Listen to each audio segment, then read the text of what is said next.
¿Qué tal, jóvenes? Buenas noches. Qué bueno es volverles a saludar. Bienvenidos a Clases Bíblicas para Ministerio Nivel 3, a su lección número 5, que se llama Doctrina Cristiana Jesucristo. Es importante, chicos, que nosotros recordemos todo lo que hemos aprendido durante estas 4 lecciones. Y ya sobre esta quinta lección debemos de enfatizar lo que la doctrina cristiana representa no solamente para nuestro diario vivir, sino para nuestro comportamiento, para nuestra manera de expresarnos, para nuestra manera de comportarnos, y cómo es que esto moldea nuestras vidas y cómo esto es que da ejemplo a las demás personas de quiénes somos y por qué somos lo que somos, y en quién creemos y por qué creemos lo que creemos. Entonces, y en consecuencia, por eso es de vital importancia que nosotros entendamos quién es Jesucristo. Es importante, pues, tener un entendimiento correcto y perfecto dentro de la fe cristiana sobre la persona de Jesús. A este estudio, o la manera formal que se le conoce al estudio de la vida, de todo lo que Jesucristo es, se llama Cristología. Entonces, pues, como les decía, como creyentes de la palabra de Dios, debemos de tener una cristología plenamente bíblica. ¿A qué nos referimos con una cristología plenamente bíblica? Nos referimos al hecho que nuestro entendimiento de quién es Jesús, de qué hizo Jesús, de todo lo que representa, debe estar basado en la Biblia. Podemos nosotros conocer muchas cosas. De hecho, nosotros nacimos en un país o vivimos en un país que se le conoce como cristiano. ¿Por qué vivimos en un país cristiano? Porque las principales religiones o las más importantes religiones del país toman a Cristo como centro y como su Dios. Si nosotros hablamos que buscando explicar esto de otra manera, por ejemplo, los musulmanes toman que existe Dios, pero su profeta es Mahoma. Eh, los, uh, los budistas, bueno, Siddhartha Gautama, Buda, es el centro de su religión, aunque ellos adoran a Dios. Los hinduistas tienen como 30,000 dioses. En cada cosa ven un dios, en una planta, en un árbol, en un animal. Entonces, nosotros nacimos en un país cristiano, así que es muy fácil que alguien, si tú le preguntas en la calle, ¿quién es Cristo? Él sepa quién es Cristo, él sabe quién es Cristo, pero en realidad no conoce a Cristo. La cristología lo que nos viene a traer, pues, es que nosotros conozcamos a Cristo.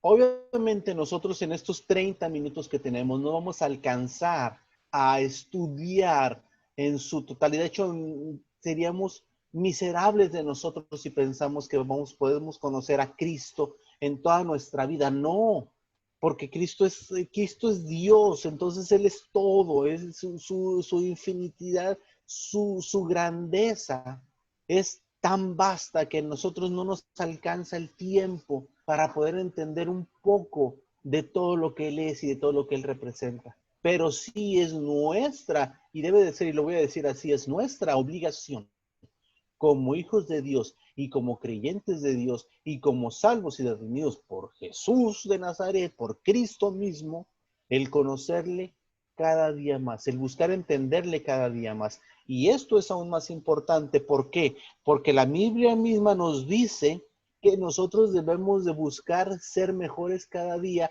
hasta alcanzar a llegar a la estatura del varón perfecto. ¿Y quién es el varón perfecto? Cristo. ¿Cuál es la única manera que yo voy a lograr llegar a la estatura del varón perfecto? Conociéndole. Yo no puedo ser o yo no puedo hacer algo que no conozco. Entonces, pues, si yo quiero hacer y seguir el mandamiento que la Biblia me dice que yo tengo que buscar ser mejor y crecer cada día hasta llegar a la estatura de Cristo, lo mínimo que tengo que hacer es conocer plenamente a Cristo. Entonces, dicho esto, pues la cristología tiene por lo menos dos grandes partes de estudio. La primera es la persona de Cristo. ¿Quién es Él? Y la segunda es la obra de Cristo. ¿Qué es lo que ha hecho? ¿Qué ha hecho Él? Al establecer bien lo que la palabra de Dios dice que es y que ha hecho Cristo Jesús, entonces nosotros podremos dar respuesta a las preguntas básicas que todo el mundo, que toda persona se hace y que toda persona nos puede hacer con relación a Cristo. Lo primero, y que nos dice en Mateo 22:42, ¿qué pensáis de Cristo? ¿De quién es hijo? Lo primero que nosotros tenemos que conocer y saber dar respuesta es, ¿qué es lo que nosotros creemos? ¿Qué es lo que nosotros conocemos y entender de quién es hijo Cristo Jesús? Y la segunda pregunta es, ¿y qué voy a hacer con Jesús al que llaman Cristo? Esto lo dice en Mateo 27:22. ¿Qué es lo que tú, qué es lo que yo voy a hacer, vamos a hacer con Cristo en nuestras vidas? ¿Qué es lo que representa Cristo en nuestras vidas? Entonces, pues, cuando nosotros conocemos la persona de Cristo y la obra de Cristo en detalle, de manera adecuada, vamos a poder dar respuesta a esto. Y en consecuencia, cuando alguien venga y te pregunte y te digas, ¿tú sabes quién es Jesús? Le digas sí, pero no vayas a decir, es alguien que vi que murió en una cruz y lo tienen colgado en un montón de iglesias. No, eso no es Jesús. De hecho, Jesús dice que la Biblia dice, Jesús dice que la cruz es maldita. Entonces, nosotros, la mayoría de la gente toma como representación de Dios la cruz, cuando la cruz lo que representa o lo que debe representar para nosotros es el instrumento que sirvió para que se llevara a cabo, que se consumara el sacrificio de Jesús que nos permite a nosotros tener redención. Pero lo que nosotros debemos de tener siempre es que Jesús resucitó y que su muerte fue momentánea y fue una muerte corporal momentánea para cumplir un propósito. Entonces, la muerte, la cruz no era el fin. De hecho, la cruz, la muerte de Jesús es el nuevo principio para todos. Y por eso, pues, es importante que nosotros entendamos de manera adecuada todo esto. Entonces, es importante tener este conocimiento, este entendimiento correcto de la persona bendita de Jesús, porque si nosotros no lo tenemos, no podemos contestar estas dos preguntas, de las cuales depende el plan de salvación de todo aquel que cree en él. Nosotros debemos entender que Jesús no quedó muerto. Nosotros debemos entender que Jesús no es un profeta más únicamente. Nosotros, porque algunos lo entienden así. Nosotros no debemos de entender o no debemos de creer que Jesús puede haber sido alguien importante momentáneamente. No. De hecho, la Biblia dice que Jesús pregunta, ¿y ustedes quién dicen que soy? ¿Quién dice la gente que soy yo? ¿Y quién dice ustedes que soy yo? Y eso es lo que hace una diferencia abismal de lo que conocemos, de lo que entendemos y de lo que nuestra vida es o puede ser. Empecemos entendiendo pues lo siguiente. Antes del nacimiento virginal de Jesús, en el Antiguo Testamento ya se daba a conocer la existencia del Hijo de Dios o la eternidad del Hijo de Dios. En el libro de Josué 5, su capítulo 5, versículo 13 dice, cuando Josué estaba cerca de la ciudad de Jericó, miró hacia arriba y vio a un hombre parado frente a él con una espada en la mano. Josué se le acercó y le preguntó, ¿eres amigo o enemigo? Ninguno de los dos contestó, soy el comandante del ejército del Señor. Entonces Josué cayó a rostro en tierra ante él con reverencia. Estoy a sus órdenes, dijo Josué. ¿Qué quieres que haga tu siervo? El comandante del ejército del Señor contestó, quítate las sandalias, porque el lugar donde estás parado es santo. Y Josué hizo lo que se le indicó. Aquí, ¿cómo sabemos pues nosotros que se trata de Jesús y que se trata de Dios? Porque Jesús es Dios.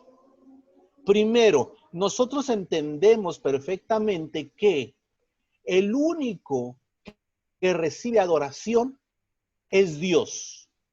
Y aquí nos demuestra la Biblia que Josué le está rindiendo adoración. Dice que se echó rostro a tierra en reverencia. Nosotros podemos ver otros pasajes en la Biblia en donde hay apariciones angelicales, hay revelaciones angelicales en donde quien recibe la aparición o quien está frente a estos seres angelicales se postra a tierra y la Biblia nos dice que les dijeron, párate. Nosotros no somos quien para recibir adoración. El único que es digno de recibir adoración es el Padre.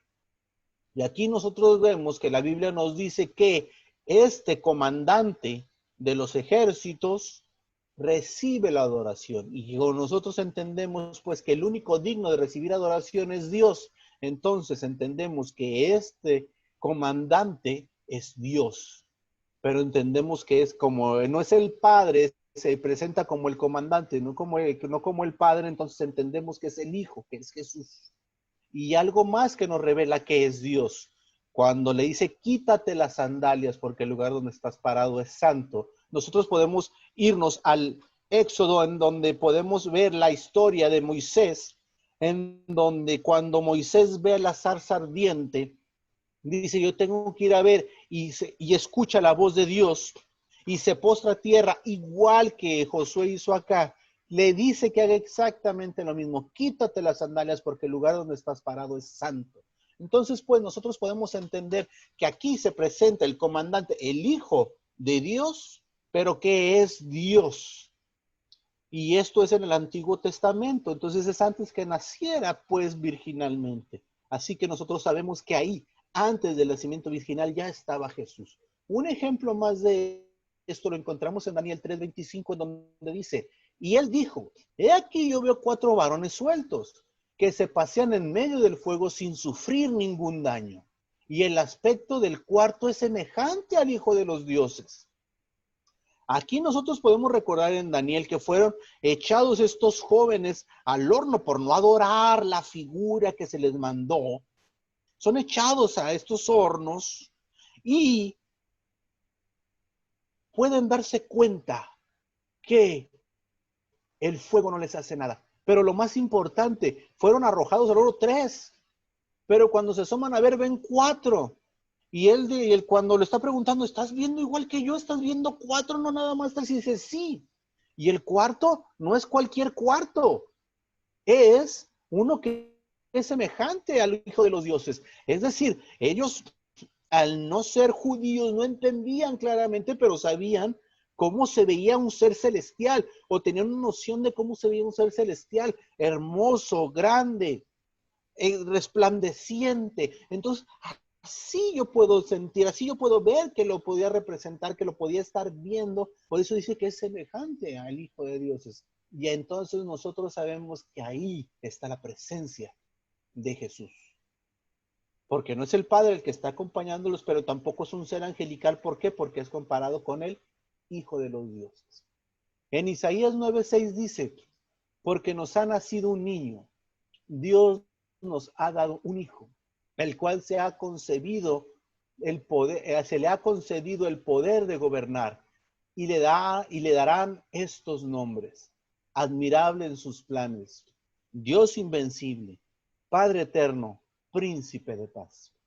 Ahí pues nos está anunciando que Dios nos va a dar a un hijo, a un niño que es Dios. Y entonces pues nosotros sabemos que Jesús ya estaba profetizado en Isaías, su existencia y que vendría a la tierra. Y el pasaje principal que nos permite entender que Jesús estaba desde el principio de la creación, ya existía, que ya estaba ahí, que es eterno, es en Juan 1:1 y 2, en donde dice, en el principio ya existía la palabra, y aquel que es la palabra estaba con Dios y era Dios. Él estaba en el principio con Dios. Versión Reina Valera dice, en el principio era el verbo, y el verbo era Dios, y el verbo era con Dios. Al referirse al verbo, se refiere a la palabra. La palabra, ¿qué es la promesa? ¿Y quién es la promesa? Jesús. Entonces, cuando dice en el principio era el verbo, dice desde el principio ahí estaba Jesús. ¿Por qué? Porque Jesús es Dios. No sé si nos explicamos hasta acá, chicos.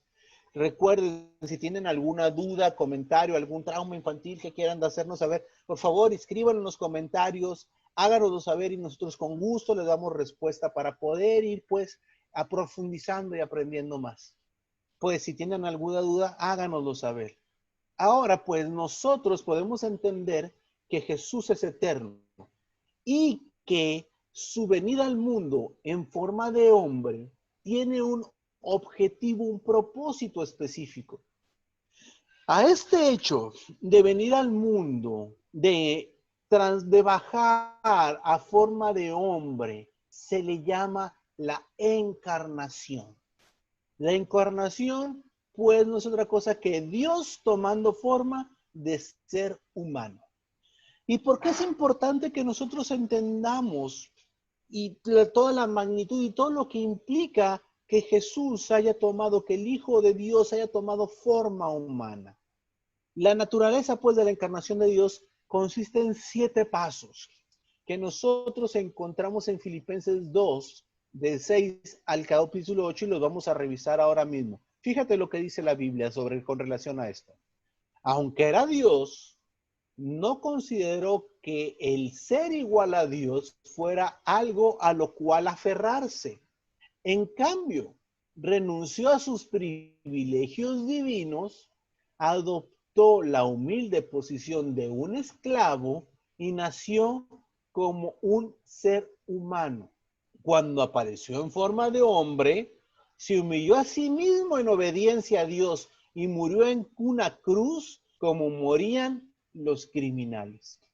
Entonces, pues, aquí en estos 3 versículos nos podemos dar cuenta, la palabra de Dios nos revela lo que hizo Jesús. Primero, aunque era Dios, es decir, Jesús es Dios, dice, no consideró ser igual a Dios. Entonces, pues, Jesús siendo Dios, decidió por voluntad propia no ser igual a Dios. Cuando dice no ser igual a Dios, se refiere a que decidió él por propia voluntad encarnarse, nacer como hombre. Entonces renunció a sus privilegios divinos. ¿Por qué dice que renunció a sus privilegios divinos? No es que Jesús haya dejado de ser Dios, no. Nosotros como seres humanos estamos amarrados a este cuerpo físico, a este cuerpo material. A Dios nada lo detiene. Dios es todo. Dios está en todos lados. Dios es el dueño de todo. Dios es omnipresente, omnipotente, omnisciente. Pero decidió nacer en cuerpo de humano, es decir, amarrarse a las leyes de gravedad. A Jesús le dio sueño, se sintió cansado, le dio hambre. Él no tenía necesidad de eso. Él no tenía por qué padecer eso, pero lo decidió padecer. Por eso renunció a sus privilegios divinos y adoptó una posición humana como un esclavo. ¿Qué quiere decir esto? Como un esclavo, o sea, ni siquiera como un ser libre, sino de obediencia y de sumisión. Cuando nosotros decimos que, o cuando la Biblia nos dice que adoptó una posición de humildad como un esclavo, es que venía un objetivo específico. Los esclavos no son libres para hacer lo que quieran. Jesús no era libre para hacer lo que quisiera. Él traía un objetivo, él tenía un objetivo ya definido. Y sobre ese objetivo toda su vida trabajó. Entonces, nació como ser humano en forma de hombre y se humilló a sí mismo, obedeciendo hasta la muerte como de un criminal. Cuando dice se humilló a sí mismo, él se dejó toda la grandeza que era en el cielo y permitió que seres humanos viles, despiadados, malvados le hicieran daño con tal de cumplir el objetivo que se le había encomendado. Y ese objetivo que se le encomendó, esa acción que se le encomendó, la obedeció, implicaba que iba a morir y que iba a morir de la forma más vil, más cruenta que en ese momento se conocía. Entonces, pues Jesús nació como hombre, siendo Dios, pero Jesús en su humanidad nunca dejó de ser Dios. Es decir, Jesús es 100% hombre y 100% Dios, ya que los atributos de Dios permanecían en él. Y la Biblia en el Antiguo Testamento y en el Nuevo Testamento nos lo deja entender. En el Nuevo Testamento, por ejemplo, en Mateo 28, 19, 20, podemos entender que se nos revela que Jesús es omnipresente. Cuando dice, vayan pues a las gentes de todas las naciones y háganlas mis discípulos, bautícenlas en el nombre del Padre, del Hijo y del Espíritu Santo. Y enséñenles a obedecer todo lo que les he mandado a ustedes. Por mi parte, yo estaré con ustedes todos los días hasta el fin del mundo. Nadie puede estar con todos los días hasta el fin del mundo si no es omnipresente. Jesús es omnipresente porque Él puede estar en todos lados. También en Mateo 8:27 nos revela que Jesús es omnipotente. Cuando estaba la tormenta y estaba Jesús durmiendo tranquilamente porque Él sabía que no iba a morir en medio del mar de Galilea. Pero los que no sabían, los que no conocían, los que estaban sorprendidos porque el lago de Galilea no es precisamente el más tormentoso, es un lago calmadito, y se levanta una tormenta y se llenan de miedo, van y despiertan a Jesús.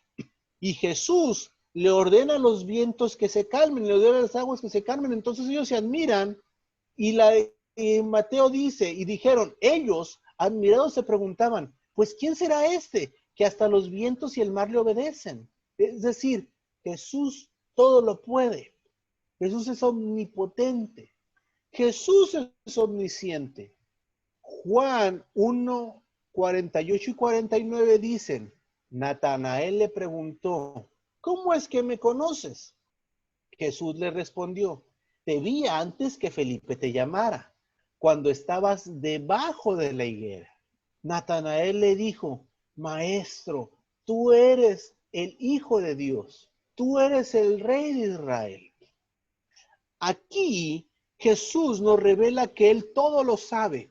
¿Y cómo nos revela que todo lo sabe? ¿Y cómo es que Natanael pudo entender que todo lo sabe? Los judíos, cuando buscaban conectarse con Dios, cuando buscaban apartarse de una manera verdadera con Dios, se iban a estudiar, se alejaban, se apartaban para ponerse a estudiar las Escrituras, buscando conocer en realidad quién es Dios, conectarse con Dios.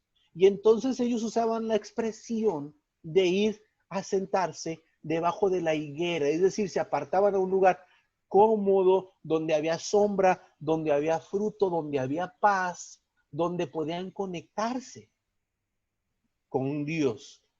Entonces, no es que Jesús físicamente lo haya visto sentado abajo de la higuera, sino que Jesús conocía su corazón.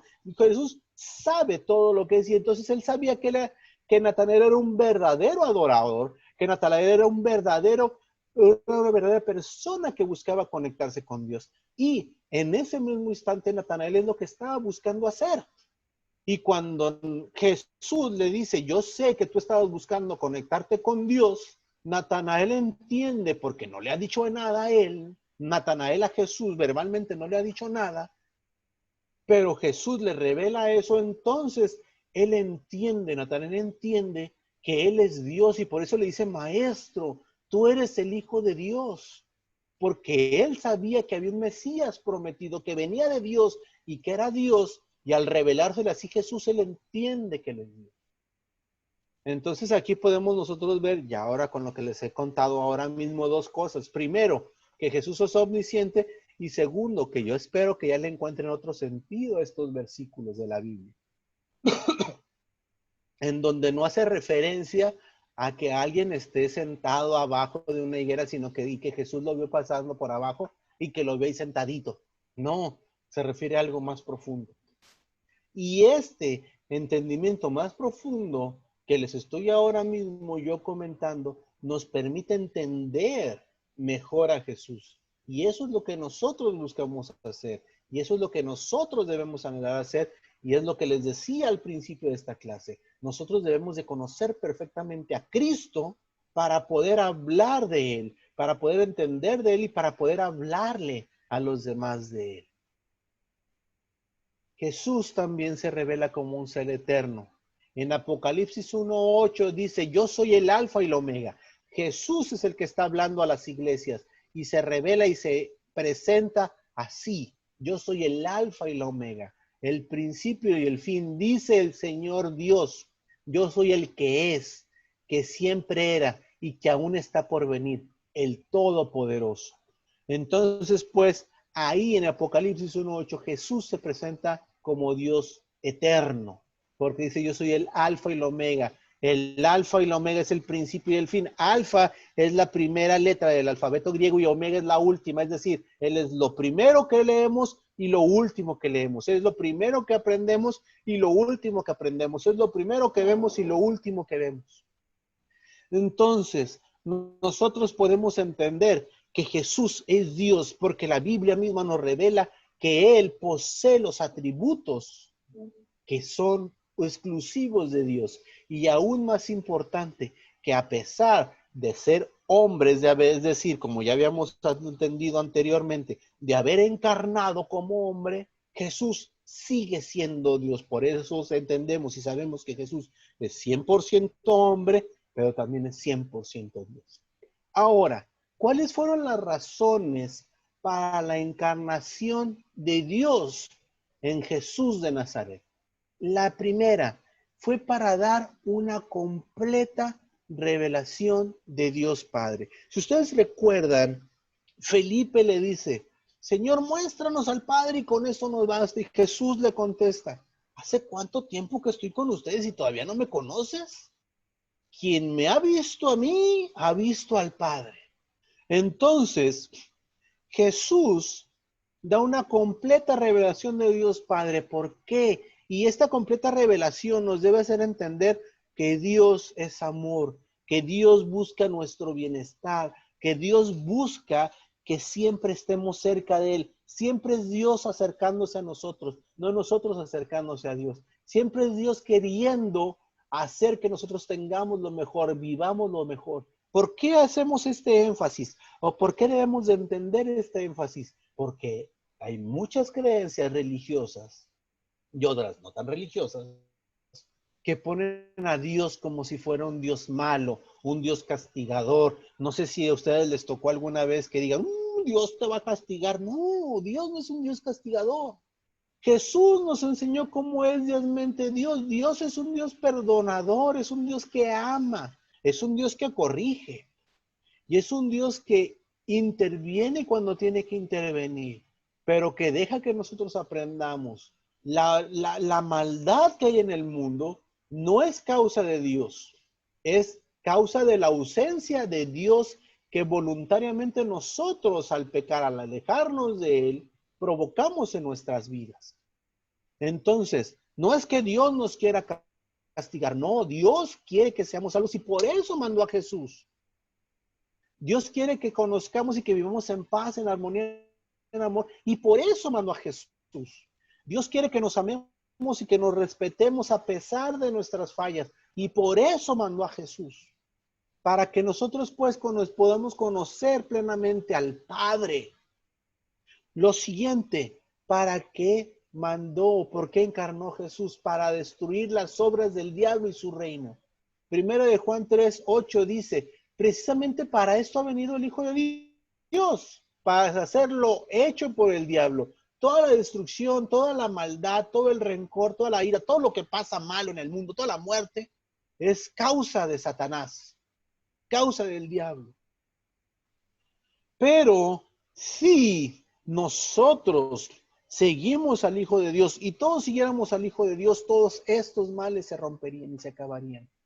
Y Jesús nos lo demostró con sus obras, porque las obras que Él realizó del bien destruyen al mal. Y por eso también nos decía, no paguen mal con mal, pague el mal con bien.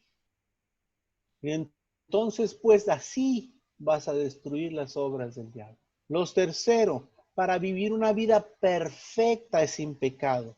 No sé si has escuchado a alguien o si has conocido a alguien que diga, es que yo no puedo dejar de pecar. Es que yo no puedo dejar de tomar. Es que yo no puedo dejar de drogarme. Es que yo no puedo esto. Es una mentira. Dios, Jesús vino y nos mostró como hombre, porque ya lo aprendimos que es 100% hombre, es decir, cuando decimos 100% hombre, tuvo las mismas debilidades, los mismos dificultades, luchó contra lo mismo que nosotros como seres humanos luchamos y lo venció todo. Y entonces vivió una vida perfecta sin pecado. En primera de Pedro 2, 21, 22 dice, pues para esto los llamó Dios, ya que Cristo sufrió por ustedes, dándoles un ejemplo para que sigan sus pasos. Cristo no cometió ningún pecado ni engañó jamás a nadie. Lo cuarto, para quitar el pecado, sacrificándose a sí mismo. Mira, nosotros para poder quitar el pecado de nuestras vidas teníamos que estar haciendo y haciendo y haciendo sacrificios. Y pobres animalitos, no iba a haber vacas, ni borregos, ni nada suficiente para acabar con la maldad y el pecado del ser humano.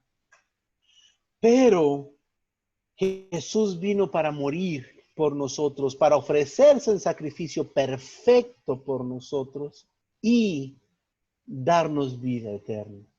En Hebreos 9:26 dice, si ese fuera el caso, Cristo habría tenido que morir muchas veces desde la creación del mundo.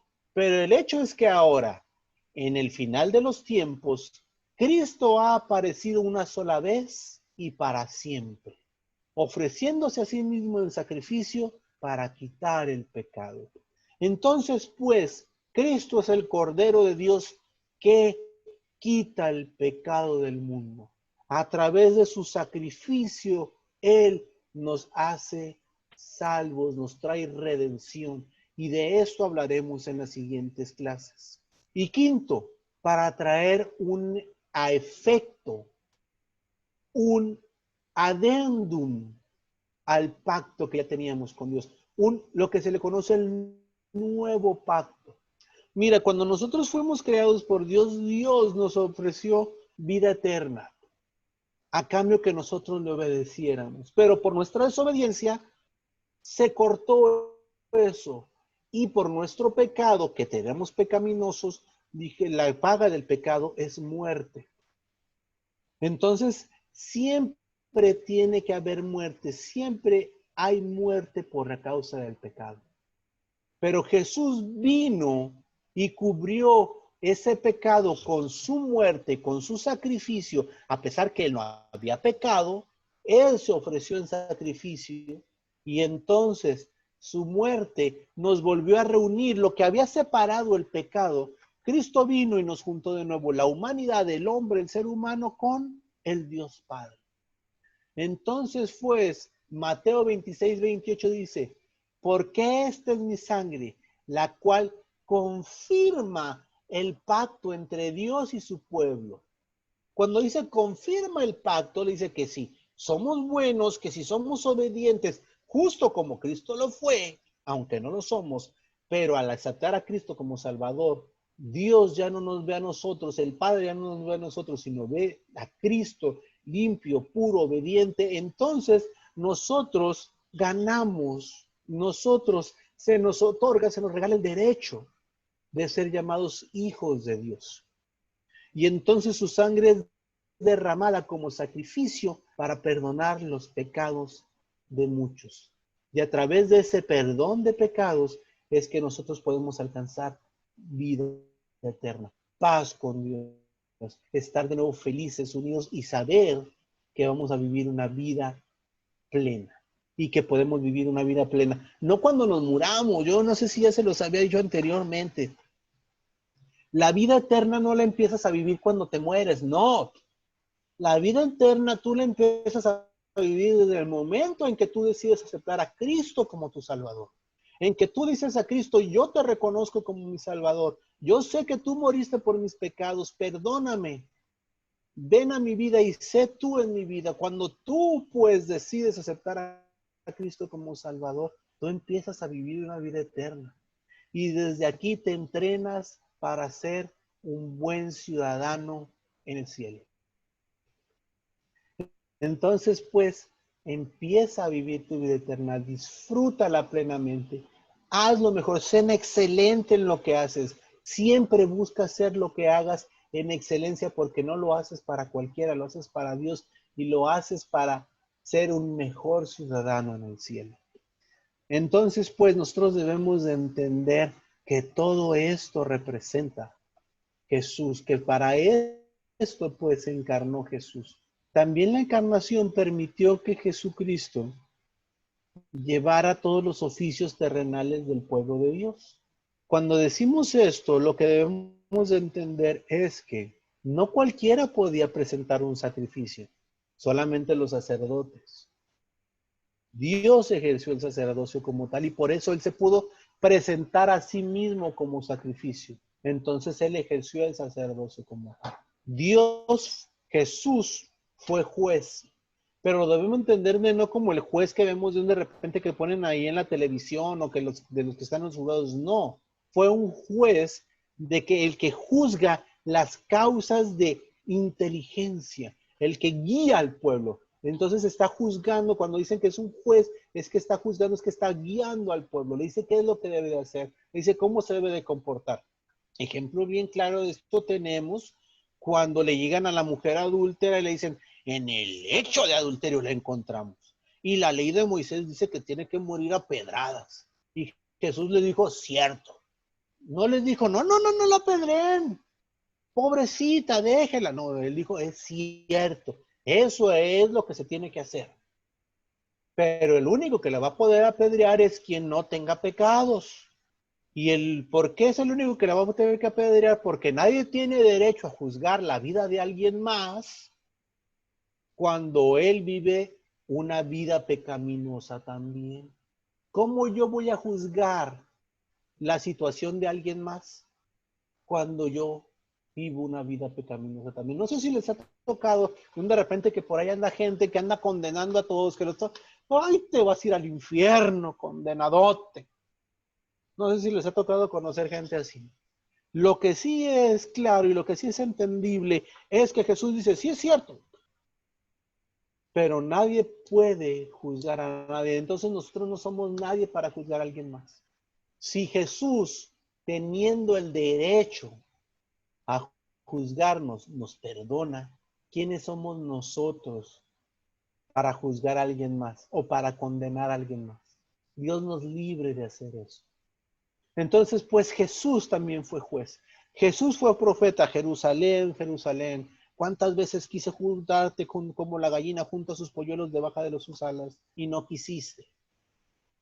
Y entonces profetiza y dice, no quedará de ti piedra sobre piedra. Ahí pues vemos nosotros a Jesús profetizando. Nosotros debemos entender que la profecía no es un vaticinio del futuro, no, la profecía es una lección que nos está dando Dios, un llamamiento de atención que nos está dando Dios, una oportunidad que nos está dando Dios, una guía que nos está dando Dios. No es un adivino, no es una hechicería que te permite saber qué es lo que va a pasar. No es una clarividencia, no. Es la revelación de lo que Dios quiere para nosotros. Es una lección que nos está dando Dios. Y es una guía, es un corrige tu camino. Porque si no lo corriges, las consecuencias que vienen para ti son malas. Pero si lo corriges, puede ser algo bueno, puede salir algo bueno de nosotros. Y esto nosotros lo podemos ver en el libro de Jonás, pero bueno, esa es otra cuestión que no vamos a entrar. Y también Jesús realizó el oficio de rey. De hecho, los romanos, aunque tono de burla, decían, es el rey de los judíos. Y él le dijo, ¿tú lo has dicho? No lo dije yo. Entonces, nosotros entendemos que Jesús fue rey, es rey de su pueblo. Entonces, pues, y ya para terminar, chicos, esto es bien poquito de lo que, pero hemos platicado muy poco de lo que Jesús es, de lo que Cristo es. Pero esto nos debe de servir de preámbulo, de entrada, para que nosotros podamos buscar conocer más de Cristo. Y que todo lo que aprendamos de Cristo esté enteramente y netamente basado en la Biblia. Y pues nosotros sabemos que Jesús es humano y Dios. Es 100% humano y 100% Dios. Que Jesús fue perfecto en todos sus caminos cuando estuvo aquí en la tierra y que es el Dios verdadero. Ahora pues, chicos, yo lo que les voy a pedir para esta noche es que cuando se vayan a dormir todas las noches de aquí en adelante y hagan sus oraciones o cuando tengan su momento a solas de que estén hablando con Dios, le den gracias a Jesús por todo lo que hizo por nosotros. Y que escudriñemos las escrituras para buscar entenderle, para buscar conocerle mejor, porque del conocer mejor y cada vez más a Cristo Jesús es que nuestra vida se va a enriquecer, va a mejorar y nosotros vamos a ser mejores seres humanos, mejores cristianos y, como les decía hace un momento, los mejores ciudadanos del cielo. Muchas gracias, Dios me los bendiga y nos vemos luego.